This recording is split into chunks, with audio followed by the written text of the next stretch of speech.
Hello friends, welcome back to అమ్మమ్మ specials channel. ఈరోజు నేను ఈ వీడియోలో వెజిటేబుల్ పకోడీ చేసి చూపిస్తున్నానండి. ఎప్పుడు చేసుకునే ఉల్లిపాయ పకోడీ కాకుండా వెజిటేబుల్స్ ఇంట్లో ఉన్నప్పుడు ఒకసారి ఇలా పకోడీ ట్రై చేయండి, చాలా బాగుంటుంది టేస్ట్.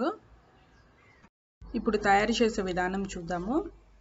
ముందుగా ఇప్పుడు ఒక బౌల్ తీసుకొని ముందు కట్ చేసుకున్న వెజిటేబుల్స్ అన్నిటిని వేసుకోవాలి. నేను ఇక్కడ ముందు ఉల్లిపాయ తీసుకున్న, పెద్ద సైజు ఉల్లిపాయ ఒకటి ఇలా బారుగా కట్ చేసుకొని వేసుకోవాలి. క్యారెట్ ఒకటి ఇలా కట్ చేసుకొని వేసుకోండి. అలాగే దాంట్లోనే కట్ చేసుకున్న క్యాబేజీని కూడా వేసుకోవాలి. అలాగే దీంట్లోనే కట్ చేసుకున్న బీన్స్ని కూడా వేసుకోండి.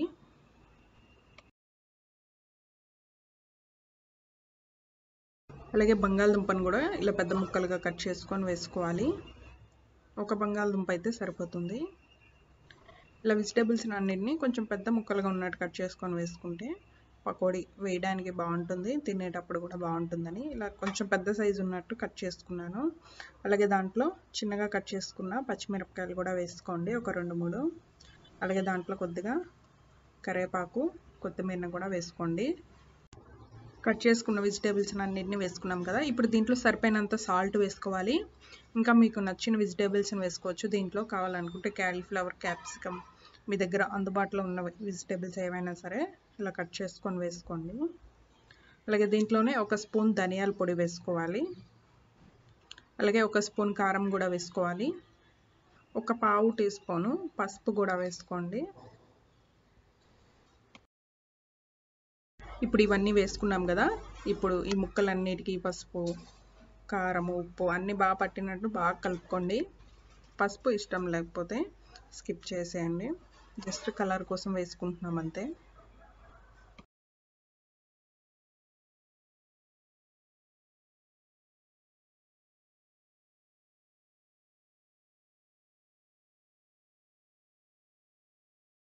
ఇలా కలిపిన తర్వాత దీంట్లో ఇప్పుడు శనగపిండిని వేసుకొని కలుపుకోవాలి. ఇలా కొద్దిగా ఒకేసారి కాకుండా ఇలా కొద్దిగా పిండిని వేసుకుంటూ కలుపుకోండి.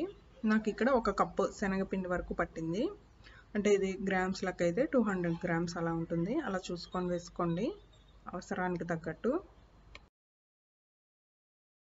వాటర్ అస్సలు వేయకుండానే కలుపుకోండి, ఎందుకంటే ఆ ఉల్లిపాయకు ఉన్న తడి, ఈ ముక్కలకు ఉన్న తడితోనే మనకి బాగా కలిసిపోతుంది కాబట్టి వాటర్ అస్సలు వేయకండి. వేసారంటే మళ్ళీ లూజ్ అవుతుంది, మనకి ముక్కలకు కూడా పిండి అనేది కరెక్ట్గా పట్టదు కదా.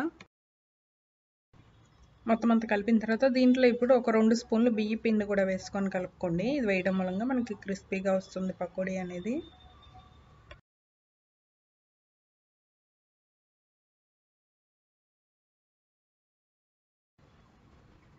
ఇలా కలిపిన తర్వాత మొత్తం అంతా ఇప్పుడు డీప్ ఫ్రైకి సరిపడే ఆయిల్ని పెట్టుకోండి.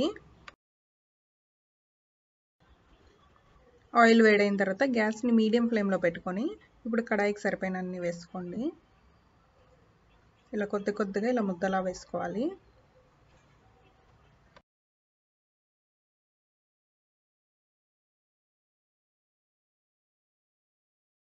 పకోడీ కొద్దిగా వేగిన తర్వాత తీసే ముందు 1 నిమిషం గ్యాస్ని హై ఫ్లేమ్లో పెట్టుకొని 1 నిమిషం సేపు హై ఫ్లేమ్లో వేపుకుంటే మనకి ఇవి క్రిస్పీగా వస్తాయి.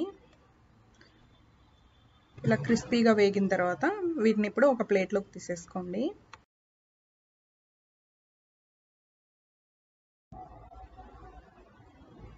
ఇలా వేగిన తర్వాత ఇప్పుడు వీటిని ఒక ప్లేట్లోకి తీసుకోండి. ఇదే విధంగా మిగతా పిండిని అంతా ఇలా పకోడీ ఇలా వేసుకొని తీసుకోండి. ఇది వేడిగా తినండి టమాటో సాస్తో కానీ మీకు నచ్చితే కనుక చాలా బాగుంటుంది టేస్ట్. ఈ వీడియో కనుక మీకు నచ్చినట్టయితే తప్పకుండా ఈ విధంగా ట్రై చేయండి. ఎలా వచ్చిందనేది నాకు కమెంట్ చేయండి. నచ్చినట్టయితే కనుక లైక్ చేయండి. నా ఛానల్ని సబ్స్క్రైబ్ చేసుకోకపోతే సబ్స్క్రైబ్ చేసుకోండి. బాయ్.